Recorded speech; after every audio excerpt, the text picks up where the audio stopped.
हैं।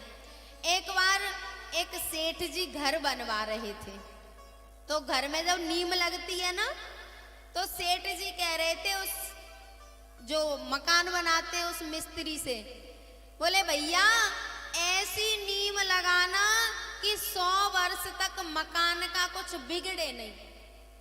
वहां से एक संत भगवान जा रहे थे, तो उनको हंसी आ गई, क्योंकि प्यारे ये जो संत होते हैं ना, ये तो जगाते फिरते हैं जीव को, और जो जाग जाता है वो जाग जाता है प्यारे।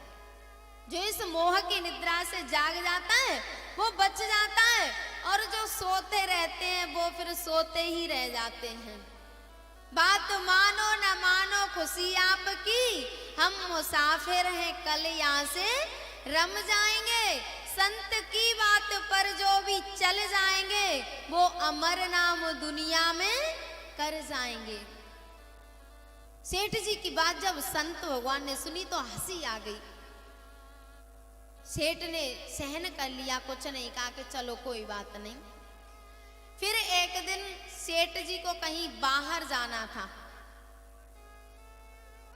घर से बाहर जाना था सेठ जी को। तो सेठ जी ने कहा, बोले देवी जी जल्दी से प्रसाद लगा दो, मुझे थोड़ा बाहर जाना है। उसने कहा ठीक है। सेठानी थाली लेके आई और उस थाली को रख दिया, और वहां पर एक छोटा सा सेठ जी का नाती खेल रहा था, और वो खड़े खड़े उसने टॉयलेट कर दी, और टॉयलेट की छींट उस भोजन पे गिर रही थी। सेठ जी ने कहा, अरे सेठानी ये भोजन तो खराब हो गया, इसको हटाओ, दूसरा भोजन लेके आओ। सेठानी ने कहा, क्या हुआ, छोटा सा बालक है, और छोटा सा बालक तो पवित्र होता है, कर लो भोजन।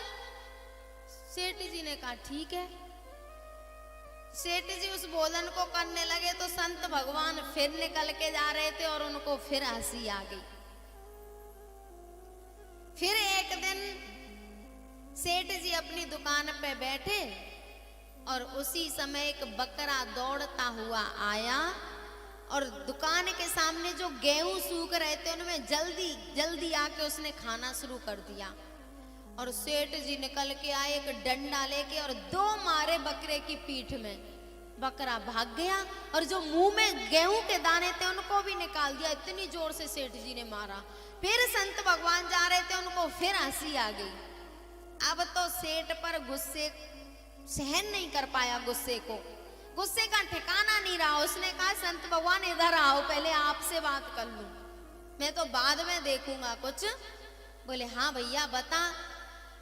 बोले एक दिन मैं अपने घर की नीम लगवा रहा था, आप हंस के गए, आप क्यों हंसे? तब संत भगवान ने कहा, भैया तेरी आयु केवल 20 वर्ष रह गई है, तू 20 वर्ष बाद मर जाएगा, और तू कह रहा था कि ऐसी नीम लगाना कि 100 साल तक मकान का कुछ बिगड़े नहीं। तो मुझे हंसी इसलिए आ गई कि 20 साल रहना है और मकान 100 साल के लिए लगा रहा है, इसलिए मुझे हंसी आ गई।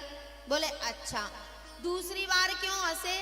जब मैं भोजन कर रहा था तब संत भगवान ने कहा, बोले जिसका अपवित्र भोजन तू पा रहा था ना, वो पिछले जन्म का तेरा शत्रु है, और उसके अपवित्र भोजन को भी तूने पा लिया पत्नी के कहने पर। इसलिए मुझे हंसी आई कि वारी कर्म की विडंबना, गहनो कर्मणा गति, ये कर्म की गति बड़ी गहन है, इसको समझना बड़ा मुश्किल है। तो मुझे इसलिए हंसी आई कि देखो शत्रु ने उस प्रसाद को अशुद्ध कर दिया है, फिर भी तूने पा लिया। बोले अच्छा, तीसरी बार क्यों हंसे? उन्होंने कहा, तीसरी बार मुझे इसलिए हंसी आई कि जो बकरा तेरे दुकान से गेहूं खा रहा था ना, वो तेरा बाप है, तेरा बाप मर के बकरा बन गया है, और वो अपनी दुकान समझ के दाने खाने के लिए आ गया, और तूने ऐसा डंडा मारा कि वो मुंह में गए हुए दानों को भी निकाल के चला गया। ये सही बात है प्यारे। इस संसार में कोई किसी का नहीं है, सब अपने अपने कर्जे चुकाने आए हैं। और हम इतना भूल जाते हैं, इतना इन लोगों में इन्वॉल्व हो जाते हैं कि अपना भजन पूजा पाठ साधना छोड़ के बस इन्हीं की सेवा में लग जाते हैं।